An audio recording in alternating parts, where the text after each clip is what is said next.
You have come to this space of silence, seeking the echoes of a memory that was once written in the stars and on the dust of the ancient world.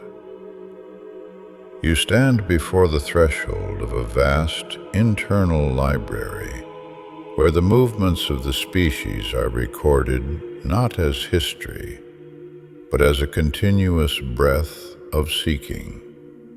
This artifact, known as the Book of Enoch, is a fragment of the species' ancient soul, a text that has survived through the shifting sands of time, preserved in the cold heights of the Ethiopic mountains, after its original Semitic pulse was nearly lost to the world. It is a notable remnant of an era where the human spirit attempted to realize its place as a peculiar part of the greater order, an era that ended in catastrophe, but left behind the seeds of all that we now recognize as our spiritual heritage. We open these pages today not to define a belief, but to witness a testimony of hope that shines forth from a background dark with despair, a record of how those before us hoped that the balance of the world would eventually be made right. The cover is removed, the dust is returned to the air, and we enter the vision of the one who was shown the hidden things. In the beginning, there is the voice of the one who was hidden, the Scribe of righteousness, whose eyes were opened by the Eternal, and who saw a vision, not for his own generation, but for a remote one that was yet to come. This narrative begins with a blessing, a promise of peace for the elect who will remain in the day of tribulation, when the shadows are finally removed from the earth. The scribe speaks of the Holy Great One coming forth from his dwelling, treading upon the earth with the strength of his might, causing the high mountains to shake and melt like wax before a flame. In this vision, the earth is rent in sunder, and all that is upon it perishes under the weight of a final judgment. Yet the righteous are promised protection and light, and a peace that belongs to the eternal order. It is a literature of the future, a cryptic reference to the end of all injustices and the overthrow of those earthly powers that have long oppressed the quiet ones of the world. This record is not a single stone, but a collection of many, a composite architecture built over centuries by different hands who all looked toward the same horizon. Within these pages we find the Book of the Watchers, the parables, the luminaries, and the dream visions, each a separate layer of the human attempt to map the unseen forces of existence. Some scholars have sought to date these fragments to the times before the great landmarks of history, noting that the oldest portions may have breathed their first words before the Maccabean era, while others find their roots in the circles of those who sought a reform of time itself. The authors remain nameless, perhaps purposefully so, appearing only as the pious ones, or the seekers of wisdom who lived in the northern lands, near the headwaters of the Jordan, where the air is thin and the heavens feel near. The core of this ancient tension lies in the concept of hope, an intensive and ardent force that refuses to accept the world as it is. The writers of these apocalypses despaired of the world around them, a place where the wicked seemed triumphant and the godly were of no account. For such a world, they saw no remedy but destruction. They looked away from the visible landscape toward a world to come, where righteousness would finally find a home. This journey is one of the supernatural, a coloring of the mind that may strike the modern ear as fantastic or bizarre, yet it holds a reality behind its weird shadows. We must understand that mental visions are not easily captured in words, and the seer who receives a message in a fantastic guise must necessarily present that picture as it was seen by the inner eye. We, who are often hindered by a love for literalness, must step into the imaginative richness of the ancient mind to truly hear the pulse of these secrets. There is a conflict within these pages, a struggle between the traditional thoughts of the old world and the newer conceptions of a dawning age. This conflict often results in a compromise that is illogical, presenting contradictions and variations in teaching that reveal the human effort to harmonize the old with the new. At the heart of it all is a rigid predestinarianism, the absolute conviction that the entire course of the world, its physical changes, the rise and decline of nations, and the history of every individual was determined before all time began. The seasons are numbered, the years are fixed, and nothing will stir until the appointed measure is fulfilled. These are the divine secrets, hidden from the many, but revealed to those who possess the faculty of peering into the deep things of the source. As we turn to the accounts of the fallen ones, we see the origin of the shadow that has long covered the human experience. It is said that the children of heaven, the watchers, saw the beautiful daughters of men and lusted after them, deciding in their hearts to choose wives and beget children. Their leader, Semjaza, feared that he alone would pay the penalty for this great sin. Yet they all bound themselves by mutual imprecations to follow through with their plan. 200 of these beings descended upon the summit of Mount Hermon, a place named for the oath that bound them to their fate. They began to go in unto the daughters of men, defiling themselves and teaching charms, enchantments, and the cutting of roots. From this union great giants were born, beings of immense height, who consumed the acquisitions of men until they turned against humanity itself, devouring the flesh and drinking the blood of the earth.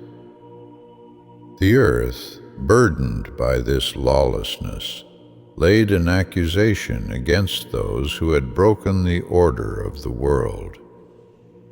These beings, the Watchers, revealed to humanity the secrets that were meant to remain in the heavens. Azazel taught the art of making swords and knives, shields and breastplates. He showed men the metals of the earth and the art of working them, as well as the use of antimony and the beautifying of the eyelids. Others taught astrology, the knowledge of the clouds, the signs of the sun, and the course of the moon.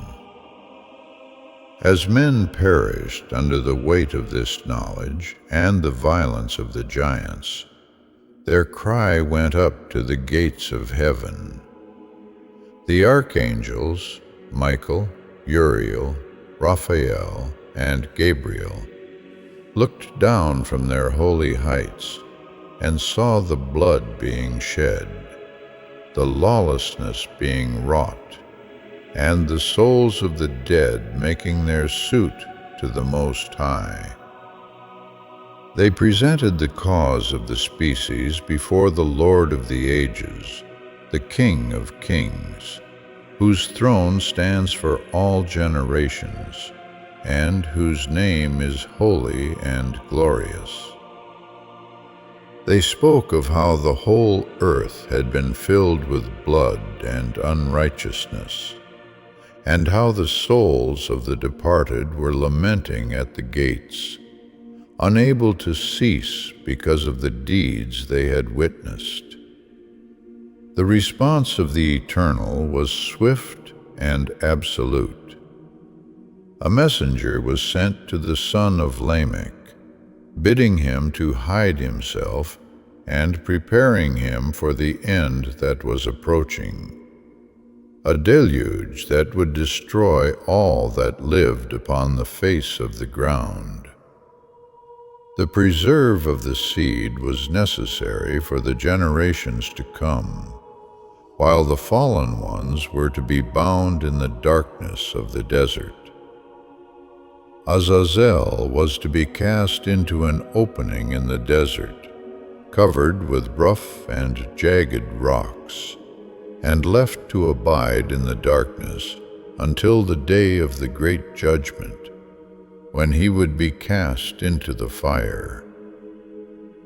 The earth was to be healed from the plague brought by the watchers, and the spirits of the reprobate were to be destroyed for the wrongs they had done to mankind.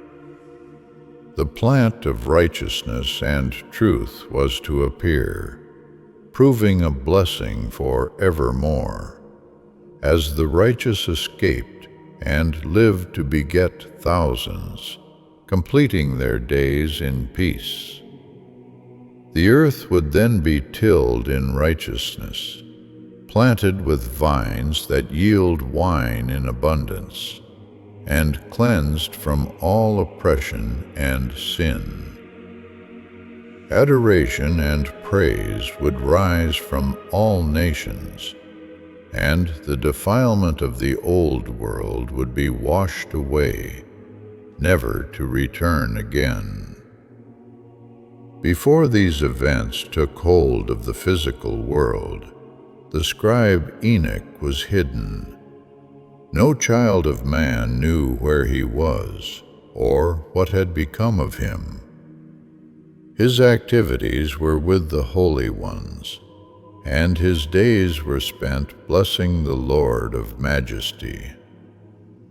It was then that the watchers called him, Enoch the scribe, and tasked him with declaring the doom of those who had left the high, holy heaven to defile themselves with the daughters of earth.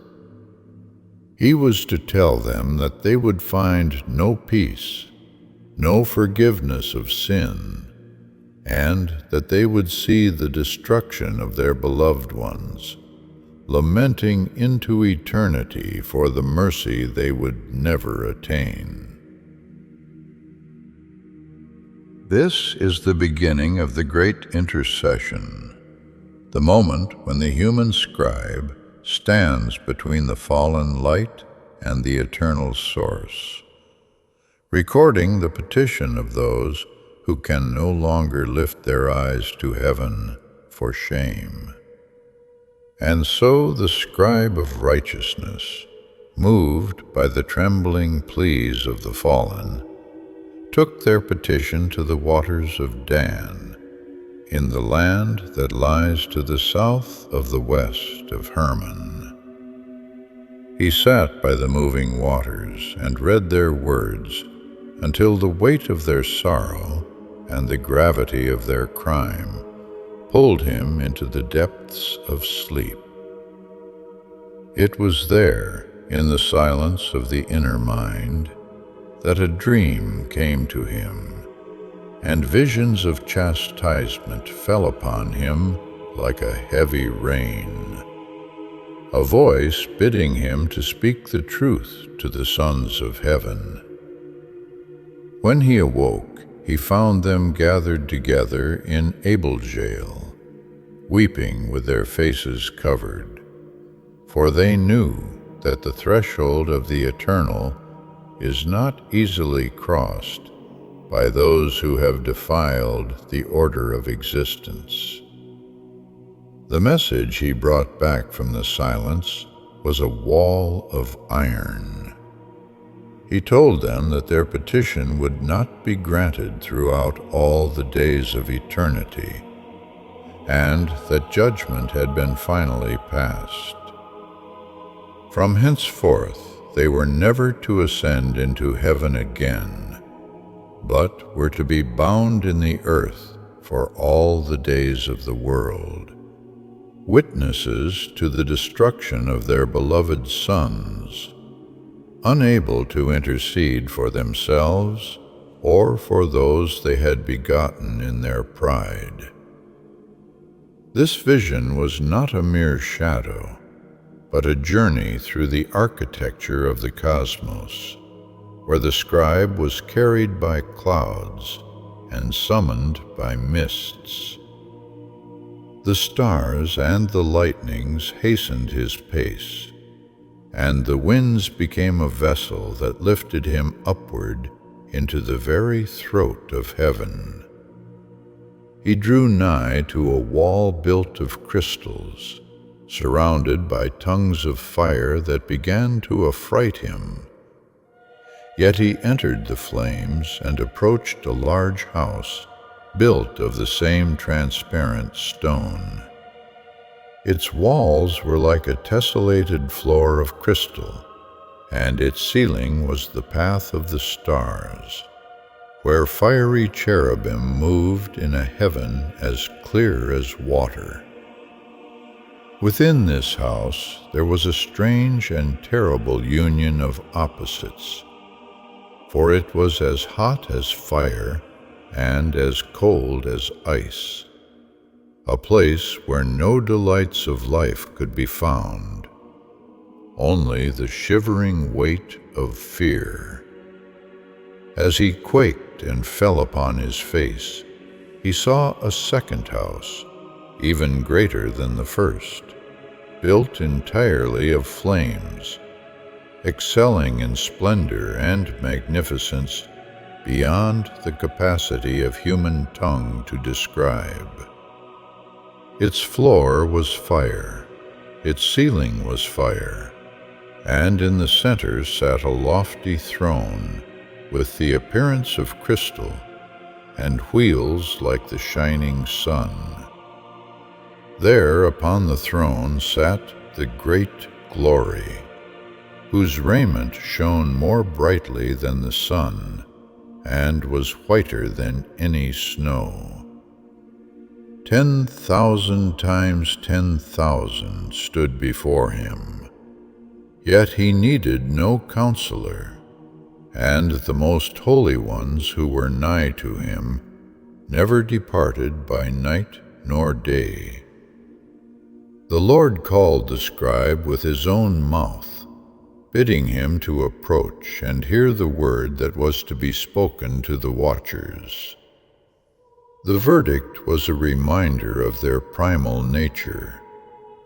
They were formerly spiritual, living the eternal life and immortal for all generations of the world.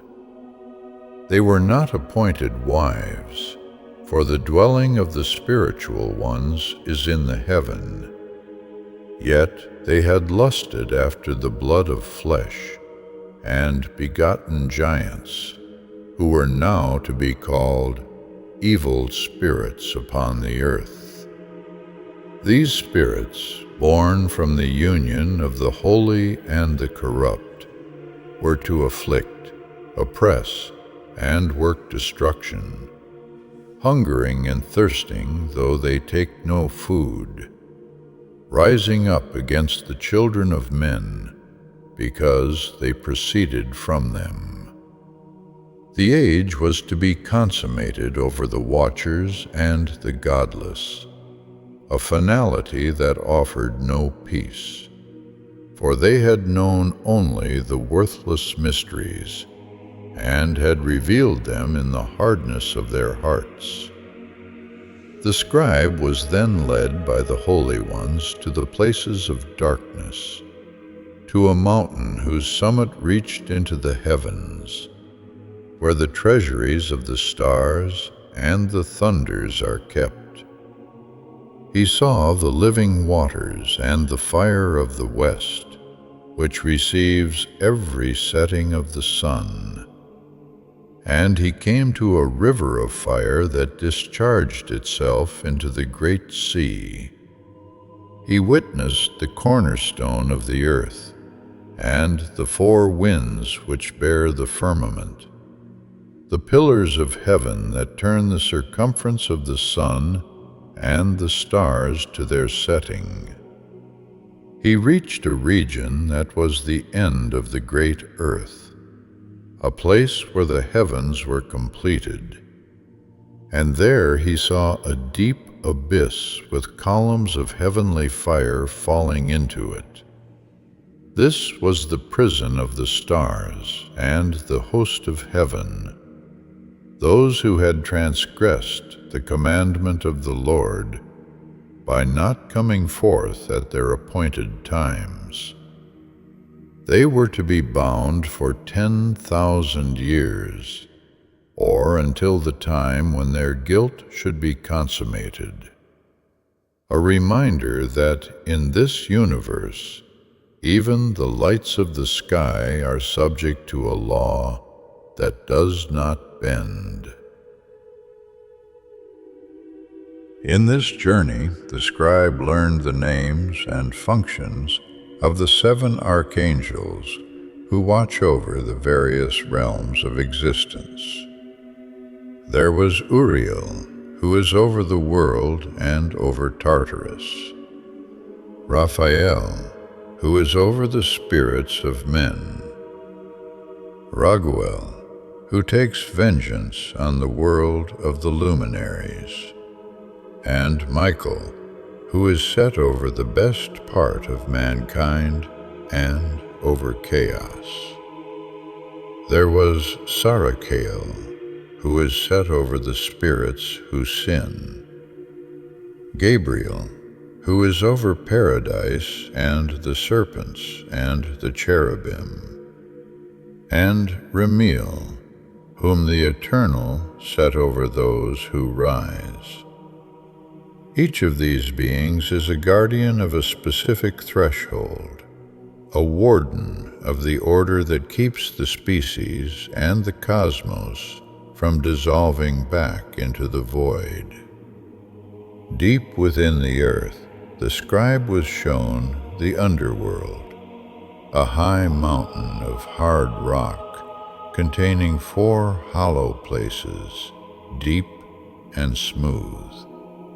These places were created as a gathering point for the spirits of the souls of the dead, where they are to be kept until the day of their great judgment. He saw the spirit of a dead man making suit, his voice going forth to heaven, and he was told that this was the spirit of Abel, whom his brother Cain slew. This spirit continues to make suit until the seed of the murderer is annihilated from among the children of men, a testimony that the echoes of violence do not fade, but resonate in the hollows of the earth. The spirits were separated into divisions, one for the righteous, where there is a bright spring of water, one for the sinners who died without judgment being executed upon them in their lifetime, and one for those who were slain in the days of the sinners, making their disclosures of destruction. This is the architecture of retribution, a fundamental belief of those who looked at a world dark with despair and hoped that a balance would eventually be struck. The journey continued to the northwest, where the scribe saw 7 magnificent mountains of precious stones, 3 toward the east and 3 toward the south, with deep and rough ravines between them. The middle mountain excelled the others in height, resembling the seat of a throne, and it was encircled by fragrant trees. Among them was a tree with a fragrance beyond all fragrance, whose leaves and blooms never wither, and whose fruit resembles the dates of a palm. This, he was told, was the tree of life, which no mortal is permitted to touch until the time of the great judgment, when the Holy Great One comes down to visit the earth with goodness. The fruit of this tree shall be given to the elect and the righteous as food. It shall be transplanted to the holy place, the temple of the Lord, and its fragrance shall be in their bones, and they shall live a long life on earth, free from sorrow, plague, or torment. As he reached the middle of the earth, he saw a blessed place filled with trees, yet beside it lay an accursed valley. This valley was designated for those who are accursed forever, those who utter unseemly words against the Lord and speak hard things of His glory. Here they were to be gathered, a spectacle of righteous judgment in the presence of the righteous, a place where the mercy of the Eternal would be assignment of their lot. In this ancient world, the vision of the future was always a landscape of moral geography, where the mountains of blessing and the valleys of curse were as real as the dust beneath the feet. The scribe recorded the portals of the north and the east, the outlets of the stars, and the laws of the winds, writing them down as they were shown to him by the holy ones, so that the knowledge of the order of the heavens might be preserved for a generation yet to come. This was the beginning of the great revelation, the mapping of the seen and the unseen, a testimony that even in the face of catastrophe, the hope for a new and righteous era remains the driving force of the human spirit. Beyond these landscapes of stone and fragrance, we move into the second vision, a vision of wisdom that the scribe lifted up for those who dwell upon the earth, not as a mere remnant of the past, but as a seed for a remote generation yet to come. This section of the ancient record, known as the parables, shifts the gaze from the physical geography of the world to the hidden architecture of the spiritual realm, where the actions of the species are weighed in a righteous balance. Here we encounter the Lord of Spirits, the name given to the source of all existence, around whom thousands of thousands and 10,000 times 10,000 stand in a light that knows no ceasing. This is a space where the secrets of the heavens are unveiled, and the kingdom is seen as a divided inheritance, waiting for the moment when the shadows of unrighteousness will finally vanish like a passing cloud. In this vast assembly, the scribe beholds 4 unique presences, different from those who never sleep, standing on the 4 sides of the Lord of Spirits to utter praises. We learn their names through the voice of the angel of peace, Michael, the merciful and long-suffering; Raphael, who is set over the diseases and wounds of the children of men; Gabriel, who is set over all the powers; and Phanuel, who is set over the repentance and the hope of those who inherit eternal life. These beings are the pillars of the celestial order, each guarding a different aspect of the human struggle, ensuring that the cry of the oppressed reaches the ears of the Eternal. Central to this vision is the appearance of the Elect One, also called the Son of Man, a figure who was hidden before the creation of the world, and whose name was named before the sun and the stars were made. He is described as a being with whom righteousness dwells, whose countenance is full of graciousness, like one of the holy angels, and who is destined to reveal all the treasures of that which is hidden. This Son of Man is the stay of the righteous, a staff upon which they may lean and not fall, and the hope of those who are troubled in heart. He sits upon the throne of glory, and in his presence the works of the holy are tried, and the secrets of the heart are laid bare. It is a profound testimony of the ancient hope that there is a measure of justice that transcends the limitations of the physical world, a force that will eventually loosen the reins of the strong and break the teeth of the sinners who have denied the name of the Lord of Spirits.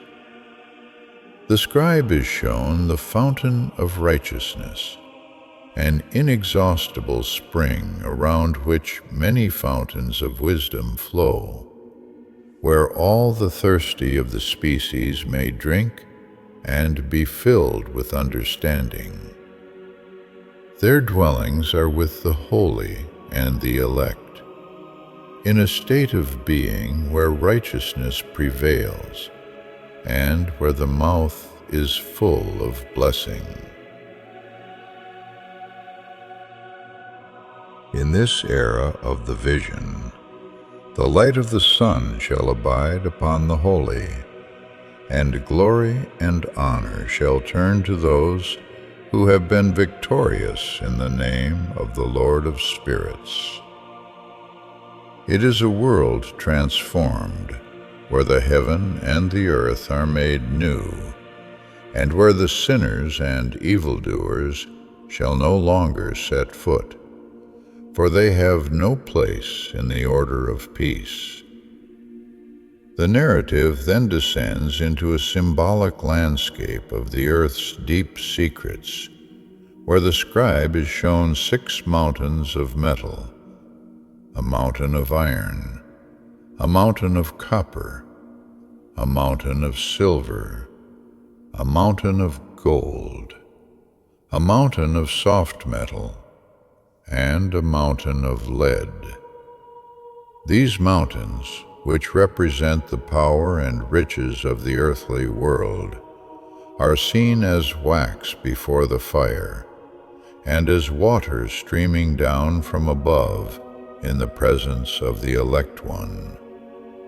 They shall become powerless, for in those days none shall be saved by gold or silver, and the iron of war and the bronze of the breastplate shall be of no service. All these elements of human pride shall be denied and destroyed when the elect one appears, signaling the end of an age built on the oppression of the many for the wealth of the few.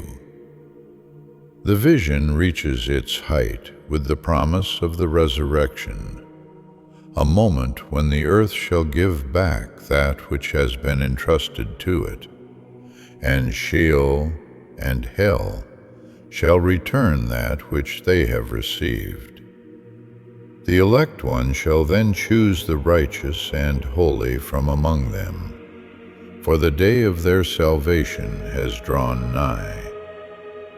This is the restoration of the species to its original intent, a state where the spirits of those who have died in righteousness shall live and rejoice, and their memorial shall never perish from before the face of the Great One.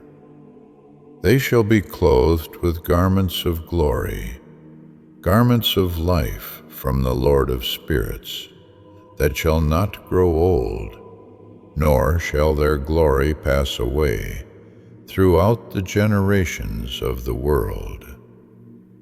As the parables draw to a close, we see the angels of the north taking long cords and wings to go off and measure the heritage of the righteous. These measures shall reveal the secrets of the depths and the fates of those who were destroyed in the desert or devoured by the beasts of the sea, ensuring that they return to stay themselves on the name of the Lord of spirits. The assembly of the holy shall raise one voice to bless and glorify the Eternal, as the Son of Man takes his seat on the throne of his glory, to judge all that is corruptible, and cause all evil to pass away before his face. This ancient vision is not a record of a forgotten time, but a map of the internal landscape of the human spirit, a testament to the belief that even in the darkest tribulation, there is an order that remains steadfast. The scribe, having seen these things, falls on his face, his spirit transfigured by the power of the vision, recording these secrets so that the wisdom of the Lord of spirits might be given to the children of the earth for all generations. We are left at the threshold of the luminaries, where the laws of the sun, the moon, and the stars are explained not as mere celestial mechanics, but as a divine rhythm that reflects the justice of the eternal. The gaze now turns to the sky, to the portals of light and the paths of the winds, as we continue our journey through the memory of the one who walked with the holy ones. From the spiritual heights of the parables, the gaze of the scribe is now directed toward the rhythmic pulse of the firmament, toward the book of the heavenly luminaries, where the laws of the sun, the moon, and the stars are revealed not as cold mechanics, but as a divine choreography. The holy messenger Uriel, the guide of the celestial hosts, stands beside him to unveil the relations of each light, their classes, their dominions, and the seasons they herald for all the years of the world. It is a vision of perfect order, where the great luminary, named the sun, rises in the eastern portals and sets in the western, filled with a heating fire that sustains the breath of the species.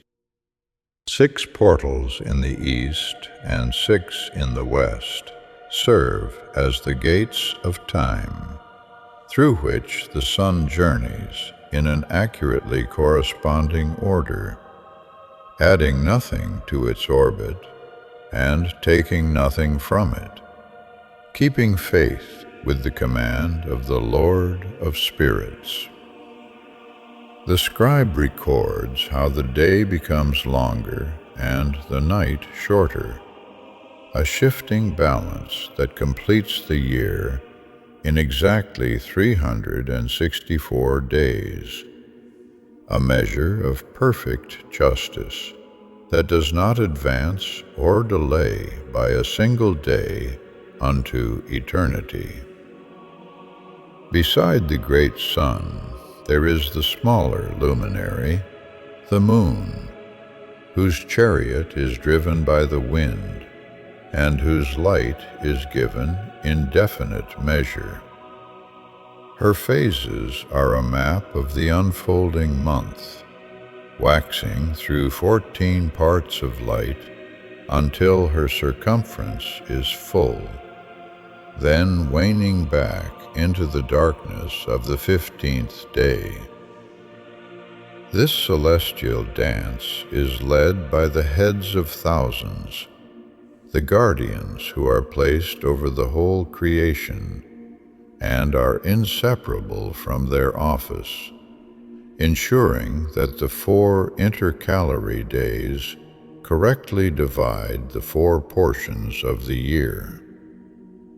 The sun, the moon, and the stars are the leaders for the day and the night, seen upon the earth as the ministers of a law that governs all that moves in the heavens and on the world below. Through 12 doors in the sun's chariot, warmth is diffused over the earth, and through the many windows to the right and left of the portals, the stars come forth to take their appointed stations. At the ends of the earth, the scribe beholds 12 portals from which the winds go forth and blow over the world. 3 are open in the east, 3 in the west, 3 in the south, and 3 in the north, and from these the fate of the earth is exhaled. From 4 of these portals come the winds of blessing, prosperity, and health, bringing the dew, the rain, and the fruitfulness that allow the plant of righteousness to thrive. But from the other 8 come the winds of hurt, the cold, the drought, and the heat that bring desolation and destruction upon the land, and all who dwell thereon. The world is thus divided into 4 quarters: the east, where the light begins; the south, where the Most High will descend in a special sense; the west, where the luminaries wane and go down; and the north, where the seas, the forests, and the hidden garden of righteousness are kept. Here the scribe sees the 7 high mountains of the earth, and the 7 great rivers, the anatomy of a world built upon the foundations of a secret oath. Yet this vision of order is shadowed by a warning, For the scribe is shown that the harmony of the heavens is bound to the conduct of the species. In the days of the sinners, the years shall be shortened, and the seed shall be tardy on the lands. For all things on the earth shall alter, and not appear in their proper time. The rain shall be kept back, the heaven shall withhold its blessing, and the fruits of the trees shall be withheld. Even the moon shall alter her order, and many chiefs of the stars shall transgress the command, altering their orbits and disappearing from the seasons prescribed to them. The thoughts of those on the earth shall err, and they shall take the wandering stars to be gods, multiplying evil upon themselves until punishment comes to destroy the confusion. It is a profound testimony that the cosmos itself reflects the moral state of the spirit, and that when the internal law is broken, the external lights begin to fail. The scribe is then commanded to observe the heavenly tablets, to read what is written thereon, and mark every individual fact. He sees the record of all the deeds of mankind, of all the children of flesh that shall be upon the earth to the remotest generations. He blesses the great Lord, the King of glory, for his patience and for his work in making the world. Yet he realizes that no flesh is righteous in the sight of the Creator unless it walks in the way of the wise. The messengers leave him for a single year at the door of his house, giving him time to record these secrets for his son Methuselah, and to testify to his children before he is taken from them once more. He gives this wisdom to the generations to come, a wisdom that passes their thought, urging them to listen with an ear that seeks to learn, for this knowledge is better than good food to those who understand it. As he prepares for his final departure, the scribe is granted a second dream vision, a vast and terrible panorama of the history of the species from its beginning to the founding of the Messianic kingdom. He sees the heaven collapse and fall to the earth, the mountains suspended on mountains, and the earth swallowed in a great abyss. He sees the emergence of the bulls and the sheep, symbolic figures representing the patriarchs and the faithful.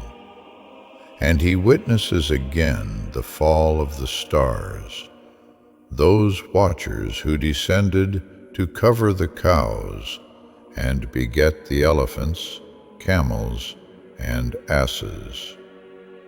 The earth cries aloud as these monsters devour the acquisitions of men and turn against the species itself.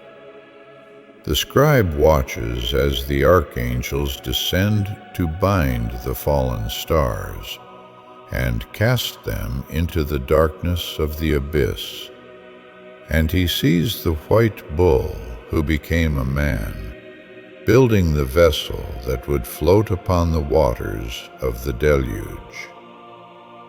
The narrative of the species continues through the symbol of the sheep, who are led through the divided sea, while the wolves who pursued them are swallowed by the waters.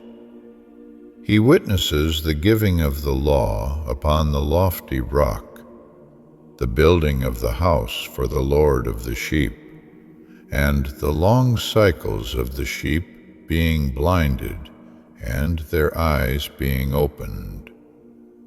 He sees the rams and the lambs being devoured by the birds of prey, the eagles, the vultures, and the ravens, and he laments as the sheep become few, and their bones fall to the earth. But even in this desolation, a great horn sprouts from one of the lambs, and a sword is given to the sheep to proceed against the beasts of the field. The Lord of the sheep finally descends in wrath, smiting the earth so that it cleaves asunder, and the beasts and birds are swallowed up in the silence. A throne is erected in the pleasant land. The sealed books are opened, and the final judgment is held over the stars and the 70 shepherds who destroyed more than they were commanded. From the old house, a new and loftier house is brought forth, where all the sheep are gathered in a state of joy and transformed into white bulls, reflecting the original purity of the species. The scribe awakes from this vision, weeping on account of what he has seen, for he knows that everything shall come to be fulfilled in its order. He leaves this book of admonition for his children, a testimony that even as sin perishes in the darkness, the righteous shall arise from their sleep and walk in the paths of eternal goodness. Within the silence that followed the great transformation, where the sheep were gathered into the loftier house, and the beasts of the field bowed in recognition of the new order, the vision of the scribe turned toward the finality of the great judgment. He saw a throne erected in the pleasant land, a seat of absolute clarity where the Lord of the sheep sat to weigh the deeds of the era. The 7 first white ones were commanded to bring forth the stars, those watchers whose nature had been defiled, and they were led before the throne, their rebellion recorded in the light of the eternal. They were judged and found guilty, cast into an abyss of fire that blazed with the intensity of 1,000 suns, a place where the pillars of flame reached into the heart of the void. Beside them, the 70 shepherds who had exceeded their command, destroying more of the species than was permitted, were likewise bound and cast into the fiery depths. Even the blinded sheep, those of the species who had turned from the path of uprightness, were led to a similar abyss, opened in the midst of the earth, to the right of the house, where they burned in the presence of the righteous. This was the cleansing of the world, the folding up of the old shadowed house, and the emergence of the new Jerusalem, a structure whose pillars were new, and whose ornaments were larger and more radiant than any that had come before.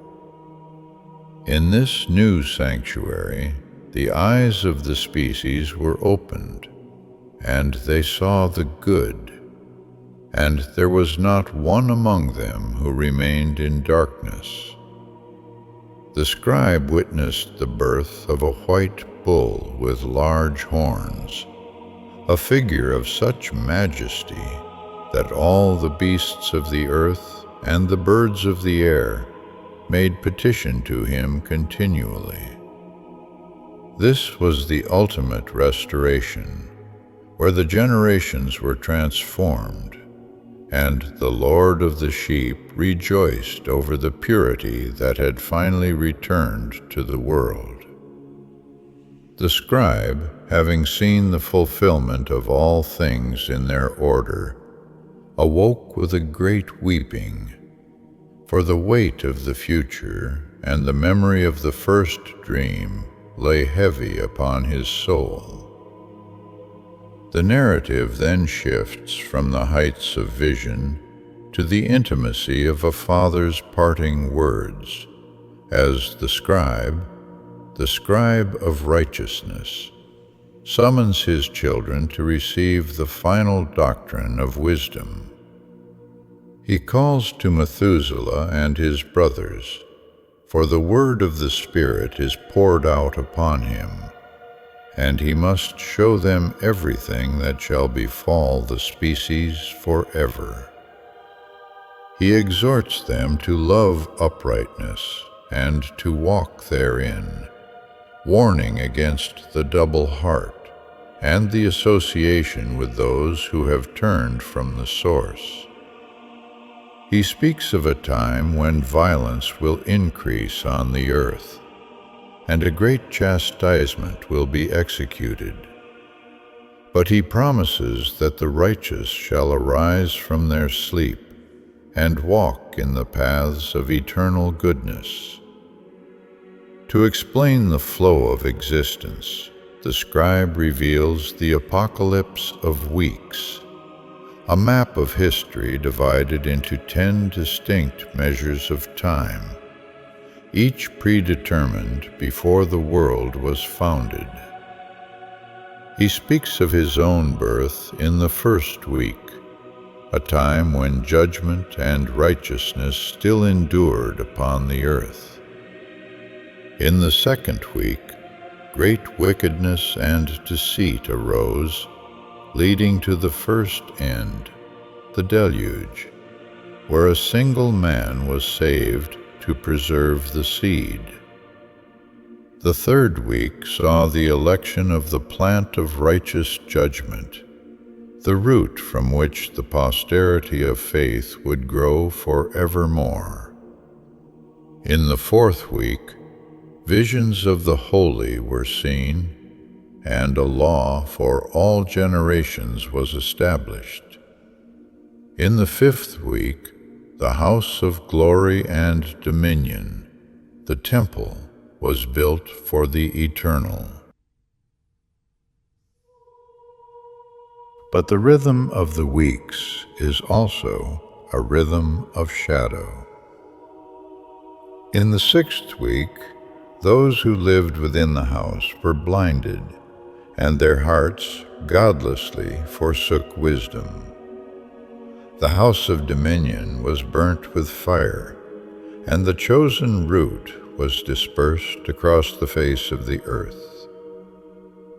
The seventh week brought an apostate generation, whose deeds were many and deceptive. Yet at its close, the elect of the eternal plant were chosen to receive sevenfold instruction concerning the whole of creation. This led to the eighth week, the week of righteousness, when a sword was given to the species to execute judgment on the oppressors, and the sinners were delivered into the hands of the righteous. In the ninth week, the righteous judgment was revealed to the entire world, and the works of the godless vanished from the earth as the world was written down for destruction. Finally, in the 10th week, in its 7th part, the great eternal judgment was executed upon the angels of the height. The first heaven passed away, and a new heaven appeared, shining with a sevenfold light. Beyond these, the scribe saw many weeks without number, where all should exist in goodness and righteousness, and the memory of sin would be blotted out forever. The voice of the scribe then turns to a series of woes, rhythmic condemnations that echo through the halls of time against those who build their lives on the foundations of deceit. Woe to those who build unrighteousness and oppression, for they shall be suddenly overthrown and find no peace.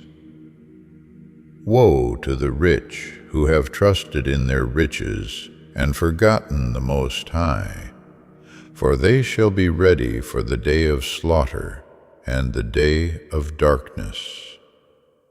The scribe weeps for the species, his eyes becoming a cloud of waters, for he sees how the sinners requite their neighbors with evil and weigh out injustice with lying witnesses.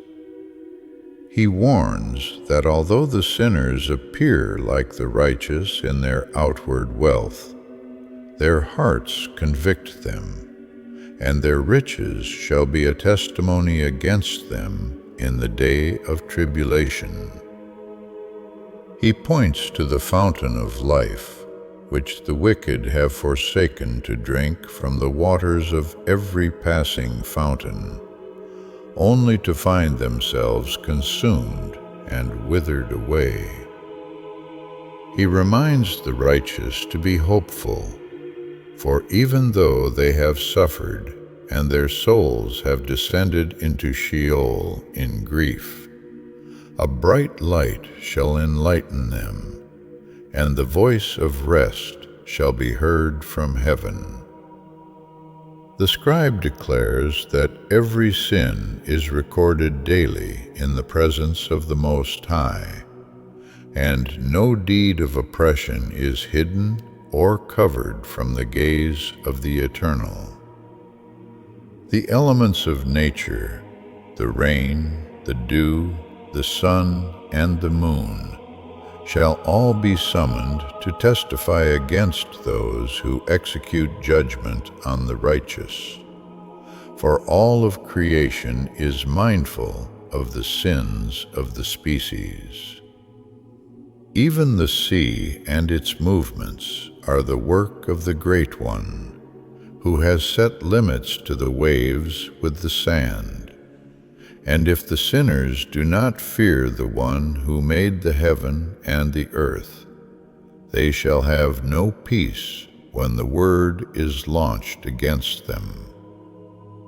Within this unfolding clarity, we must recognize a truth that is often hidden by the species from its own eyes, a truth that echoes from the very foundations of the internal world, that sin was not sent upon the earth as a plague from without, nor was it a burden imposed by the stars, but it is something the species has created from within its own heart.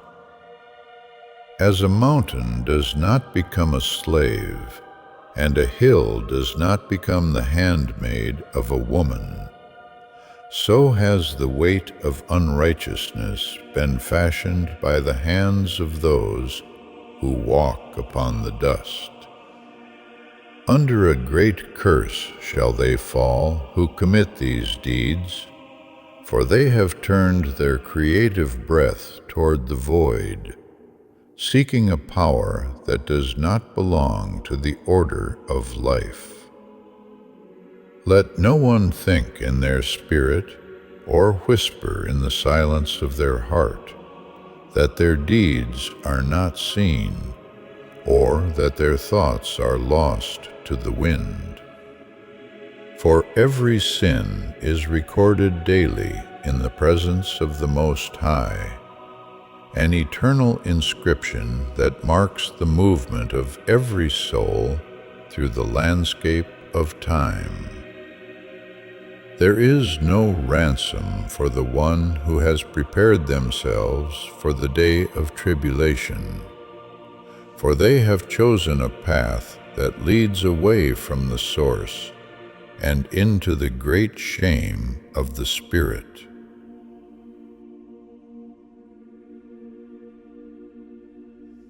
The vision now descends into a darker rhythm, a place where the logic of unrighteousness reaches its final and chaotic end.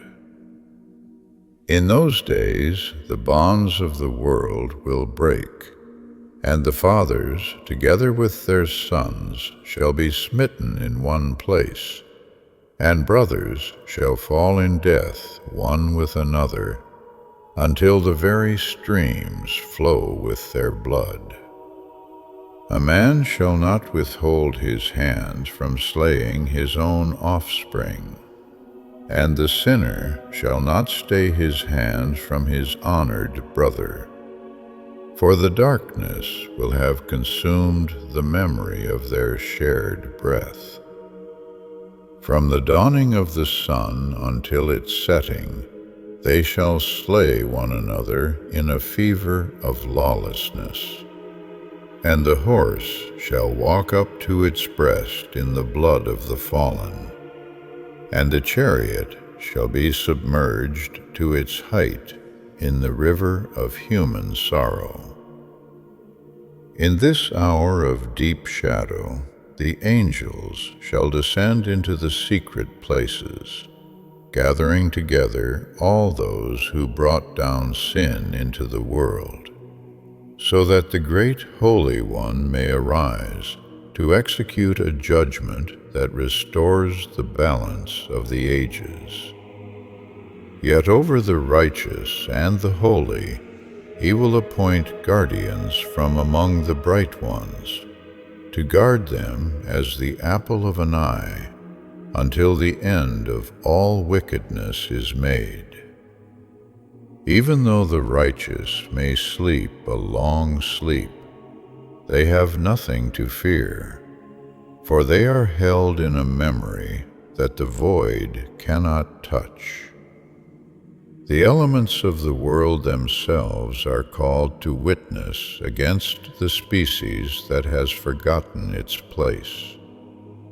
The heaven is observed by the children of heaven, and every work of the Most High is a testimony of an order that the sinner refuses to see. If the windows of heaven are closed, and the rain and the dew are withheld because of the deeds of men, what then will the species do to sustain its pride? When the anger of the Eternal is launched forth against the unrighteous, they shall find no peace, for they have spoken proud and insolent words against the very righteousness that allows them to breathe.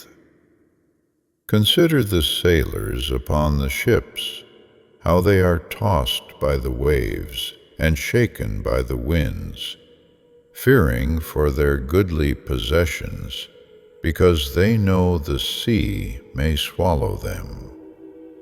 Are not the entire sea and all its movements the work of the Great One, who set limits to its doings and confined it by the sand?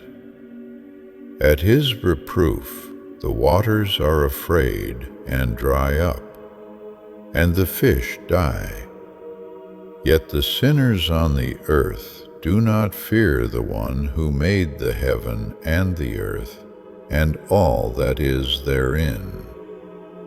They have received understanding and wisdom, yet they use it to build walls of deceit, ignoring the majesty that surrounds them. In the days of the fire, whither will the sinners flee? And where will they find deliverance when the word is launched against them? All the luminaries shall be affrighted, and the earth shall tremble, while the children of the earth seek to hide from the presence of the great glory.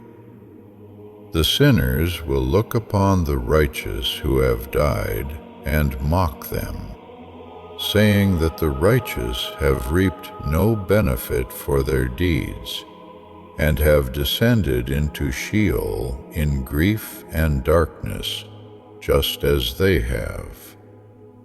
They will claim that from henceforth all are equal, and that the righteous will see no light forevermore. But the scribe, having read the heavenly tablets and seen the holy books, knows a mystery that the eyes of the sinners cannot perceive. He has found it written that all goodness, joy, and glory are prepared for the spirits of those who have died in righteousness. Their lot is abundantly beyond the lot of the living, and their spirits shall live and rejoice, and their memorial shall never perish from before the face of the Great One, unto all the generations of the world. The woe that falls upon the sinners is a weight of their own making, for they die in the wealth of their sins, and their souls are made to descend into the great tribulation of Sheol. They shall enter into darkness and chains and a burning flame, where a grievous judgment awaits them for all time. They have toiled laboriously in their troubled days, and met with much evil. Yet they have become the food of the unrighteous, because they did not stay themselves on the name of the Lord of spirits. They have bowed their necks to those who hated them, and found no place to flee. For the rulers did not attend to their cries, and the world offered them no respite. But the righteous are remembered for good before the glory of the Great One, and their names are written in a light that cannot be effaced. They shall shine as the lights of heaven, and the portals of the Eternal shall be opened to them. And they shall have great joy as the angels who have never known the weight of the dust.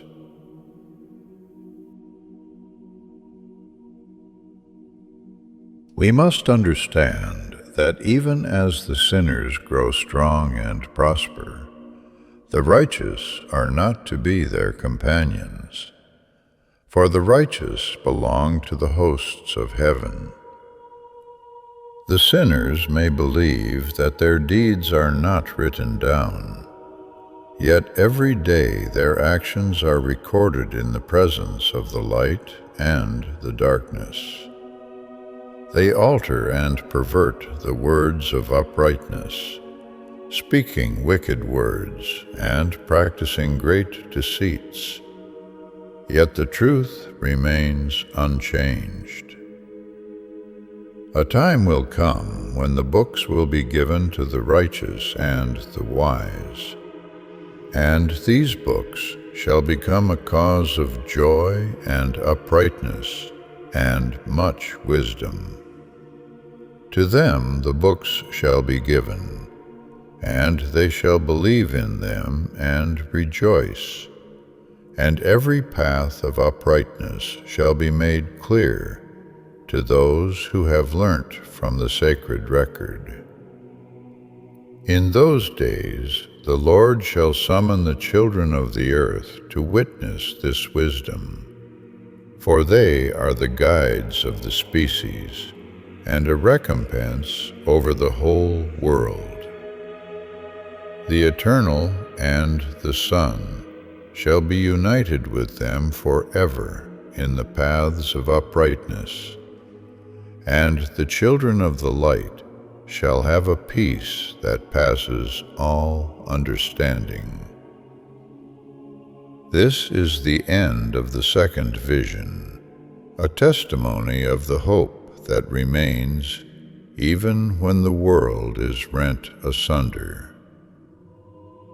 As the echoes of the second vision fade into the quietude of the inner library, we must confront the peculiar deafness of the species, a deafness that remains even as the very foundations of the world speak in a voice of thunder and waves.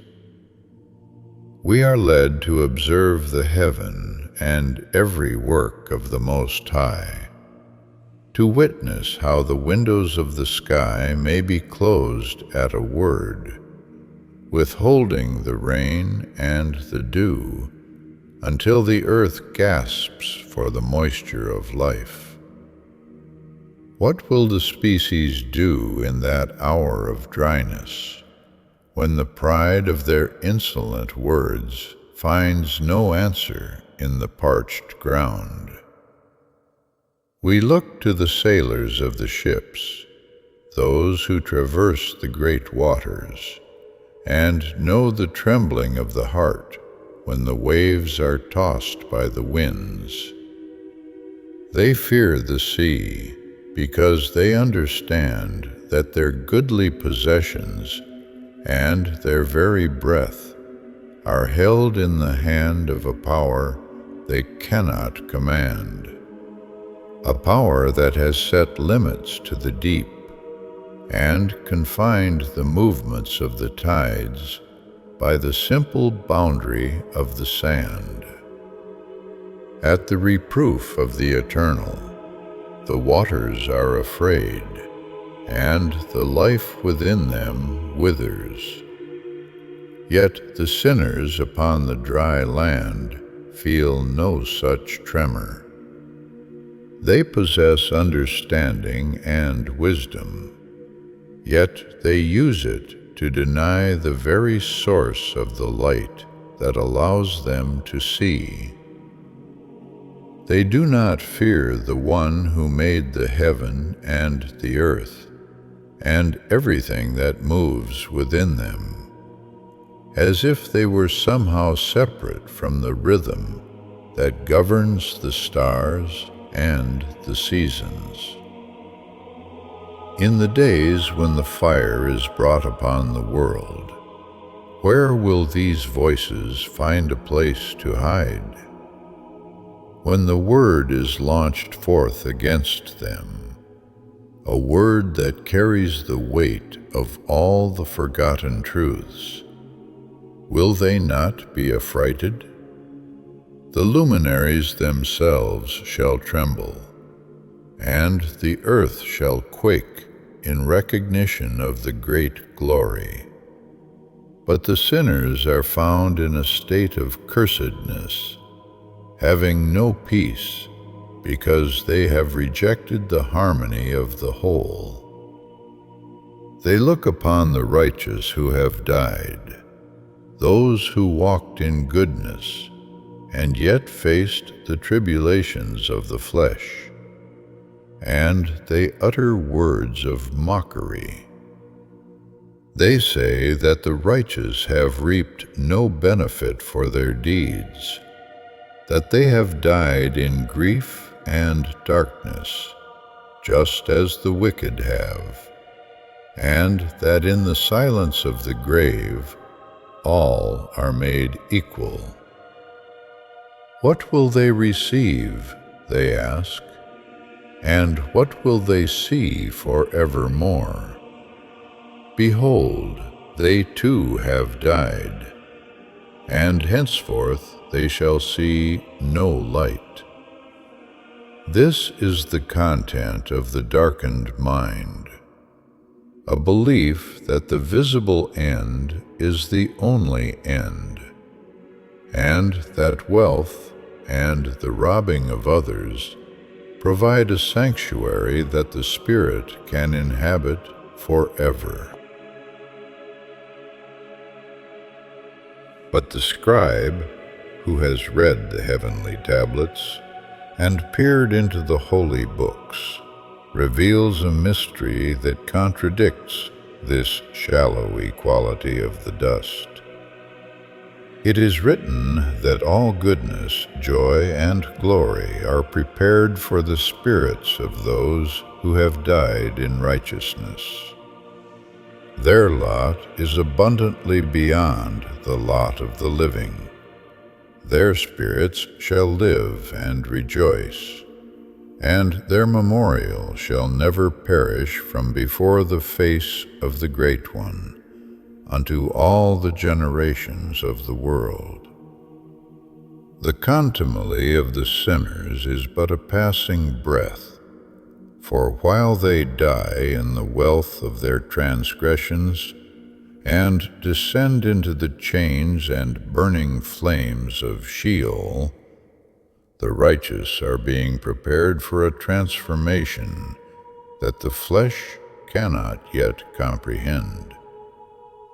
The sinners may claim they have seen all their days in prosperity, avoiding the murder and tribulation that found the godly. Yet their souls are made to descend into a wretchedness where no idle word can be uttered to save them.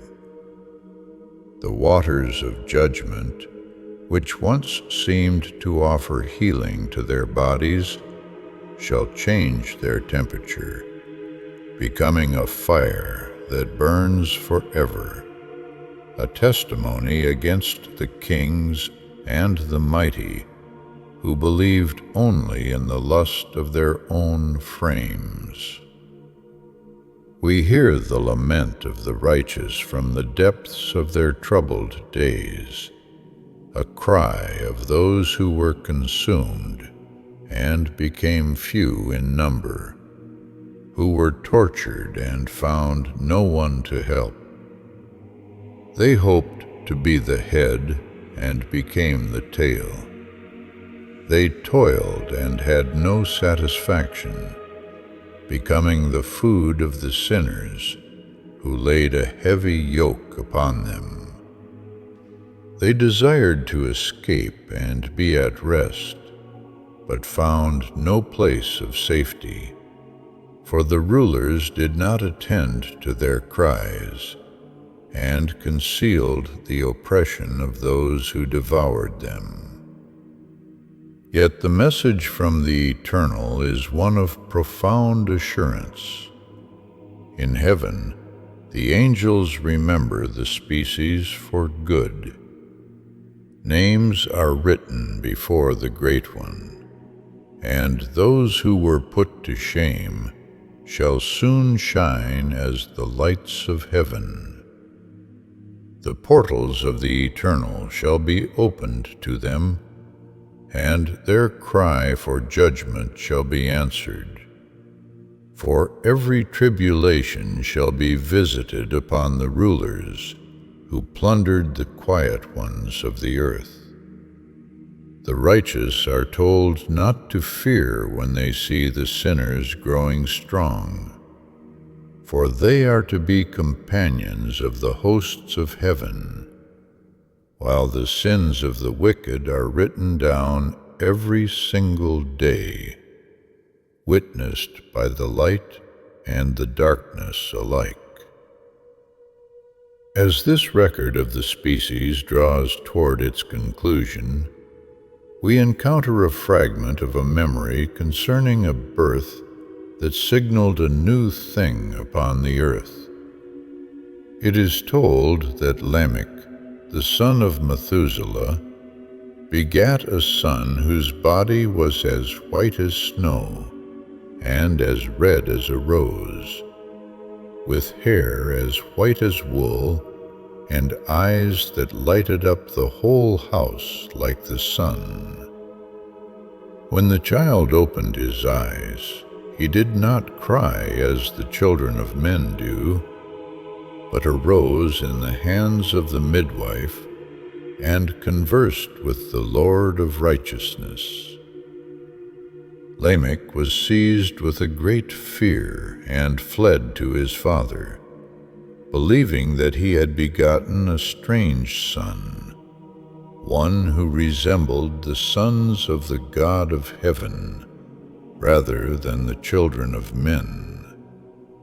He feared that in the days of this child a wonder would be wrought upon the earth, a cleansing that would remove the impurity of the generations. Methuselah traveled to the ends of the earth to find the scribe, seeking the truth of this radiant child. The scribe, from his dwelling among the holy ones, confirmed the vision. He spoke of how, in the generation of Jared, the angels had transgressed the law and united themselves with women, begetting giants who filled the earth with blood and unrighteousness. Because of this corruption, a great destruction was approaching, a deluge that would wash the earth for a full year. But this child, named Noah, was to be the comfort of the earth, the one through whom the seed would be preserved, while the rest of mankind perished.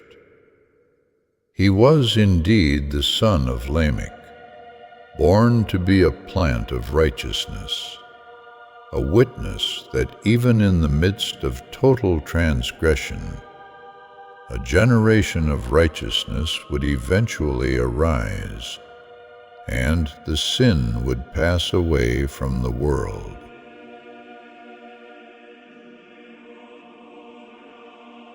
In the final appendix of this ancient testimony, we see the transformation of the species completed. The spirits of the humble, those who afflicted their bodies and were recompensed with shame by the wicked, are summoned into the shining light. Those who loved the holy name and regarded the goods of the world as a passing breath, who loved heaven more than their life in the world, are seated upon thrones of honor.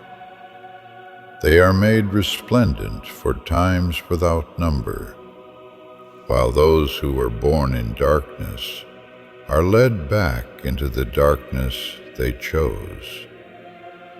The sinners shall cry aloud as they see the righteous transformed, realizing too late that the judgment of the eternal is the only true weight in the balance of existence. The course is finished, the portals are closed, and the scribe remains as the memory of the light, waiting for the end of the weeks when all shall be in goodness, and the name of sin shall be mentioned no more. The species continues its walk through the valley of its own making, often oblivious to the silent witnesses that stand guard over the thresholds of existence. We observe the heaven, we observe every work of the Most High, and we see an order that does not falter. Yet the children of men forget to fear the one who moves the stars. If the windows of the sky were to close, and the rain and the dew were withheld because of the deeds of the hand, what then would the species do to sustain its fleeting pride? You speak proud and insolent words against the righteousness of the source, yet you have no peace, because you have separated yourselves from the rhythm of the whole. Consider the sailors of the ships, how they are tossed by the waves and shaken by the winds, their hearts filled with forebodings that the sea will swallow them and their goodly possessions. They understand that the sea and all its movements are the work of a power that has set limits by the sand, a power at whose reproof the waters are afraid and the fish die. Yet the sinners on the earth, who have been given understanding and wisdom, do not fear the one who made the heaven and the earth and all that is therein. They stand upon the dry land as if they were masters of a house they did not build, ignoring the majesty that surrounds them. In the days when the fire is brought upon the world, whither will the sinners flee, and where will they find a place of deliverance? When the Eternal launches forth his word against the unrighteous, they shall be affrighted, and the luminaries shall tremble with a great fear. For the earth itself shall quake in the presence of the great glory. The angels shall execute their commands, seeking to hide from the light that reveals all things. And the children of the earth shall realize that there is no shadow deep enough to cover their shame. The souls of the righteous, however, are told not to fear, even those who have died in their uprightness. They are told not to grieve if their soul descended into Sheol in grief, or if their body in life fared not according to their goodness. For the day of the judgment of sinners is drawing nigh. There is a hollow argument used by the sinners, a claim that they and the righteous die the same death, and that the godly reap no benefit for their deeds. They say that both die in grief and darkness, and that henceforth they are equal, seeing no light for evermore. They are content to eat and drink, to rob and sin, to acquire wealth and see good days, believing that no violence is found in them until their end. But the scribe, having read the heavenly tablets and seen the holy books, knows a mystery that the material eye cannot perceive. It is written that all goodness, joy, and glory are prepared for the spirits of those who have died in righteousness. Their lot is abundantly beyond the lot of the living, and their spirits shall live and rejoice, their memorial never perishing from before the face of the Great One, unto all the generations of the world.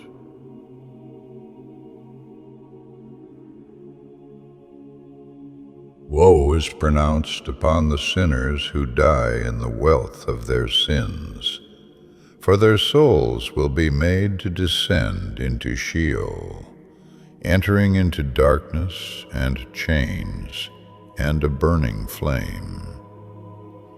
While they lived in prosperity and honor, avoiding the tribulation of murder, they did not see that judgment was merely delayed.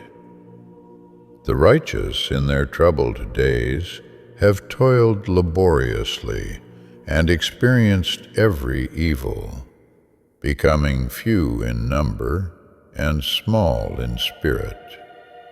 They have been the food of the sinners, and the unrighteous have laid a heavy yoke upon them, having dominion over them and smiting them.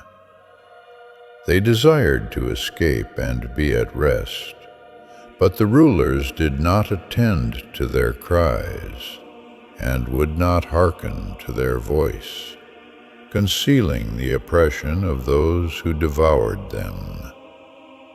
The kings and the mighty did not remove the yoke, but remembered not that they had lifted up their hands against the quiet ones. Yet a testament of hope is recorded in the heavens. The angels remember the righteous for good before the glory of the Great One. Their names are written, and they shall shine as the lights of heaven, seen by all as the portals of the Eternal are opened to them. Their cry for judgment shall be answered, and their tribulation shall be visited on the rulers who helped those who plundered them. They are told to be hopeful, and not to cast away their joy, for they shall become companions of the hosts of heaven. The sinners may claim that their sins shall not be searched out, yet every day their actions are written down, witnessed by the light and the darkness alike. All their lying and their godlessness issue not in righteousness, but in great sin, and they shall perish in the instant when the truth is revealed. The scribe reveals that books shall be given to the righteous and the wise, becoming a cause of joy and uprightness and much wisdom. They shall believe in them and rejoice, and all the paths of uprightness shall be made clear to them. The Lord and his Son shall be united with them forever in the paths of their lives, and the children of uprightness shall have a peace that the world cannot take away. This is the doctrine of wisdom, praised of all men, and a judge of all the earth, written for the future generations who shall observe uprightness. In the final appendix of this memory, the scribe speaks of a place of punishment for the blasphemers and those who work wickedness. It is a chaotic wilderness where there is no earth, only the flame of a blazing fire, and the voice of weeping and strong pain. Here are cast the spirits of those who perverted everything the Lord spoke through the prophets. But for the spirits of the humble, who afflicted their bodies and were put to shame by wicked men, there is a different recompense. These were the ones who loved God, and loved neither gold nor silver, regarding everything as a passing breath. Their spirits were found pure, for they loved heaven more than their life in the world. The Lord will summon the spirits of the good who belong to the generation of light, and they shall be brought forth into shining light, and seated on the throne of honor. They shall be resplendent for times without number. For to the faithful the source will give faithfulness in the habitation of upright paths. The sinners shall cry aloud as they see the righteous resplendent, realizing that the days and seasons are now prescribed for them in the darkness. This is the closure of the testimony, the end of the weeks, and the beginning of the era where righteousness remains forevermore. And thus the scribe has shown that the movement of the species is a perpetual search for a center that it continually rejects, a seeking for a light that it often chooses to extinguish with its own hands. Wisdom went forth to make her dwelling among the children of men, but she found no place where she might rest her head. When the species offered her no home, she returned to her place in the heavens and took her seat among the angels, leaving behind a void that was quickly filled by unrighteousness, which sought no one, but found many to inhabit. This unrighteousness now dwells as a rain in a desert, and as dew on a thirsty land, a false nourishment for those who have turned away from the source. Woe to those who build their houses with the bricks of sin and lay deceit as a foundation, for they shall be suddenly overthrown from their very roots. They have trusted in their riches and forgotten the Most High in the days of their wealth, failing to recognize that their gold and silver shall perish as surely as the grass. Their deeds manifest a lawlessness that cannot be hidden, for their power rests upon their possessions rather than the uprightness of the Spirit.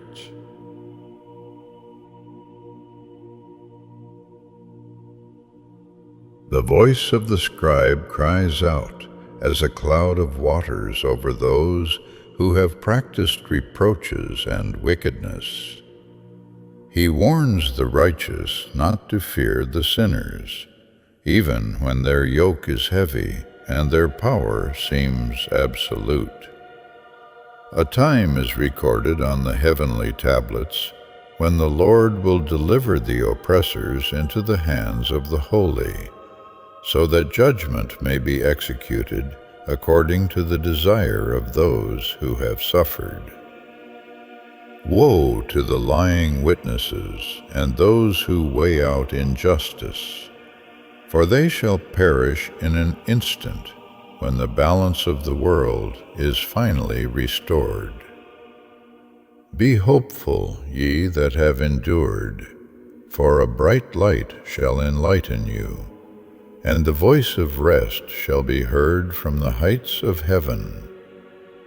For the sinners, their wealth makes them appear like the righteous in the eyes of the world, but their own hearts convict them, standing as a memorial of evil deeds that cannot be effaced.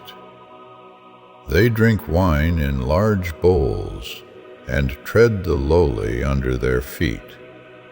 Yet they have forsaken the fountain of life, and shall soon wither away like a plant in a scorched field.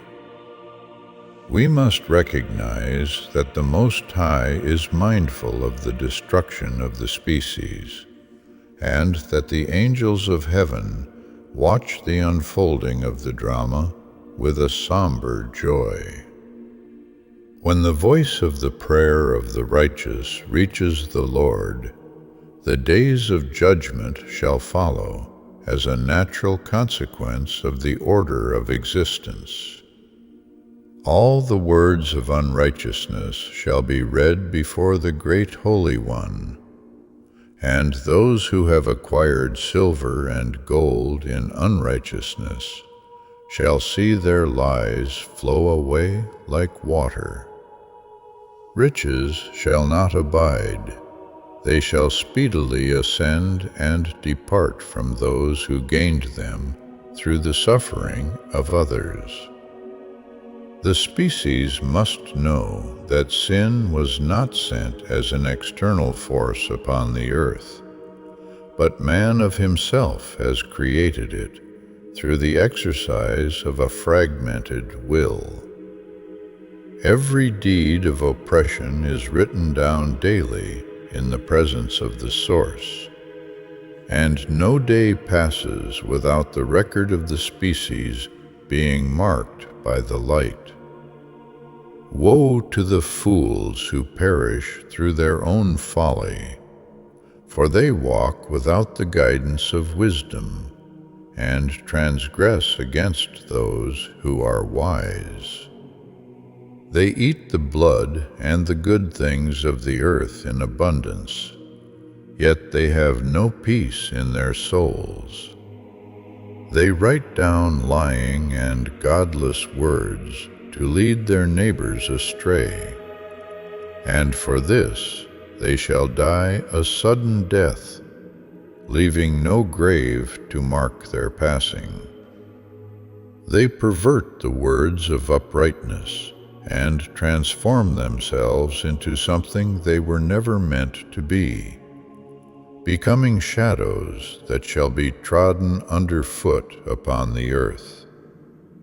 In those days the nations shall be stirred up, and the families of the nations shall arise on the day of destruction, witnessing the collapse of the structures built on the pride of the species.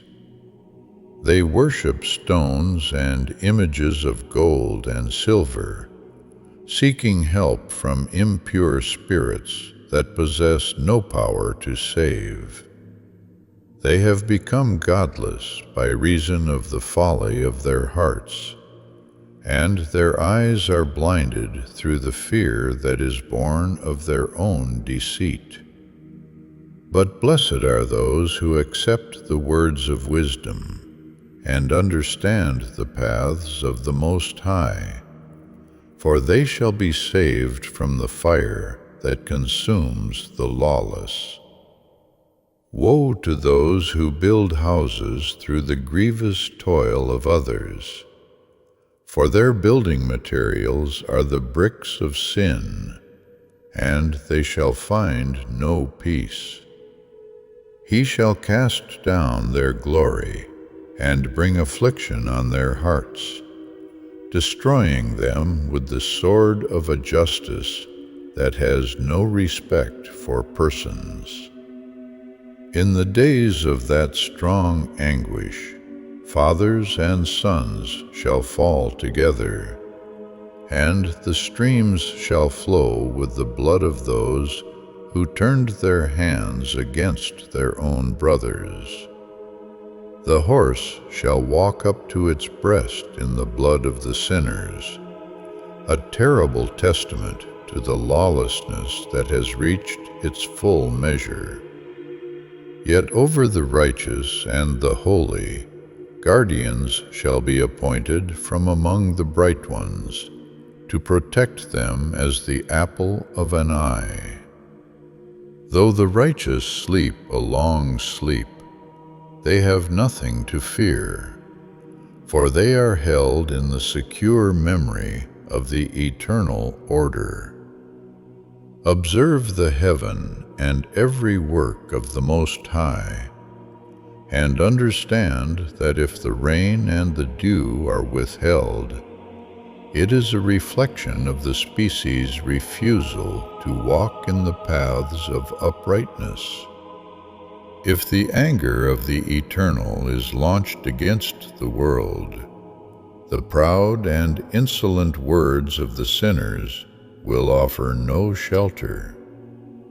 Consider the sailors who fear the sea, for they know the power of the one who set limits to the movements of the waters, and confined the tides by the sand. When the fire is brought upon the species, whither will the unrighteous flee? When the word is launched forth, all the luminaries shall be affrighted, and the earth shall tremble in the presence of the great glory. The children of the earth shall seek to hide, yet the curse of their own deeds shall find them. For there is no peace for those who have rejected the light.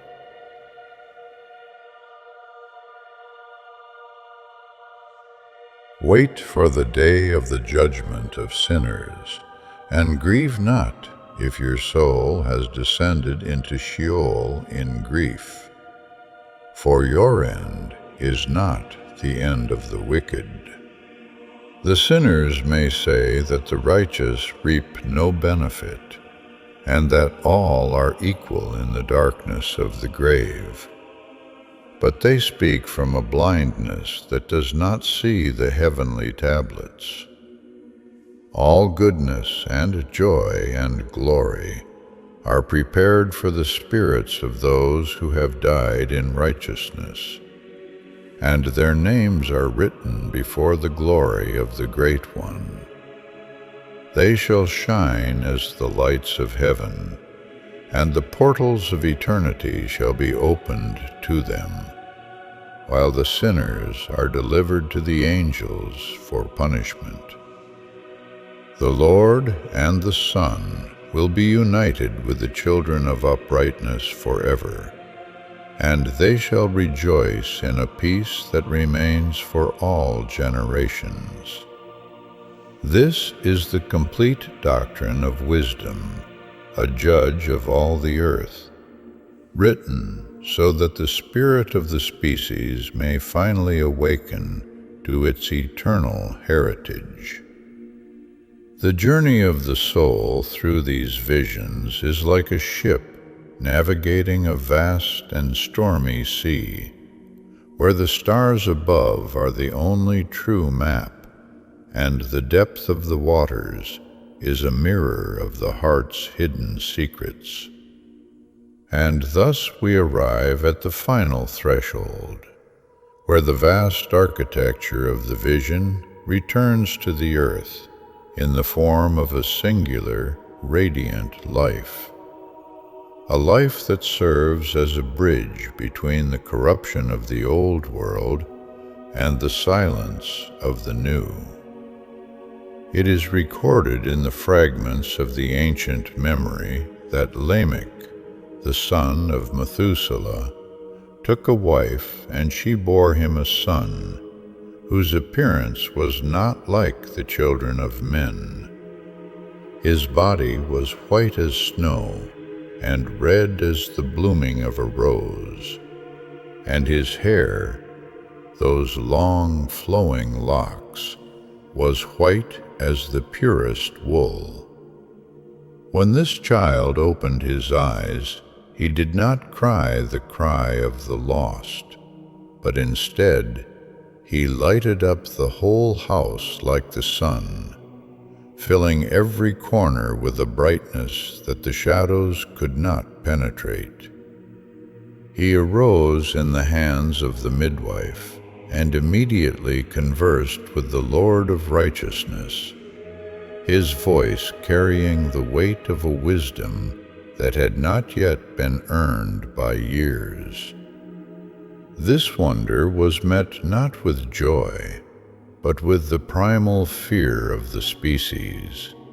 For Lamech fled to his father, terrified that he had begotten a stranger, a being more akin to the sons of the God of heaven than to himself. He feared that in the days of this child a great wonder would be wrought upon the earth, an upheaval that would tear the fabric of the familiar. Methuselah, seeking the truth, traveled to the ends of the earth to find the Scribe, the one who dwells among the holy ones, to ask if this child was indeed of their blood. The answer he received was a confirmation of the inevitable, that the Lord would do a new thing, for the watchers had transgressed the law and defiled the species, begetting giants that filled the earth with blood and impurity. This radiant child, named Noah, was to be the comfort of the earth, the one through whom the seed of the species would be preserved during the year of the great destruction. He was the plant of righteousness, destined for kingship and great honors, a light designed to survive the deluge when all other flesh would be swallowed by the rising waters. But the vision does not end with the survival of the physical seed. It extends into the final appendix of the Spirit, a book written for those who will come after and keep the law in the last days. We are shown the finality of the two paths that have been winding through the history of the species. For those who worked evil and whose power was built upon transgression, the end is a chaotic wilderness, a place where there is no earth, only the flame of a blazing fire and the voice of weeping and strong pain. Their names shall be blotted out of the book of life, and their spirits shall be slain in the fire. For they perverted the words of the source, and turned the gift of existence into a weapon of oppression. They shall see the abyss, and they shall realize that the gold and silver they worshipped have no weight in the scales of the eternal. Yet, for the generation of light, for the spirits of the humble who afflicted their bodies and were recompensed with shame by the wicked, a different transformation awaits. These were the souls who loved God and loved neither gold nor silver, nor any of the good things which are in the world. They regarded their very bodies as a passing breath, and loved heaven more than their life in the world. Though they were trodden underfoot and experienced abuse and reviling, they remained pure. Their spirits found steadfast through every trial. The Great One shall summon these spirits of the good, and they shall be brought forth into a shining light that knows no setting. They shall be seated on the throne of their honor, and they shall be resplendent for times without number. For the judgment of God is the righteousness of truth. In this final gathering, we witness the reversal of the world's order. Those who were born in darkness, who were not recompensed in the flesh with the honor their faithfulness deserved, shall now be clothed in the radiance of the source. The sinners shall look upon them and cry aloud, seeing the righteous resplendent, while they themselves are led into the darkness that they chose as their inheritance.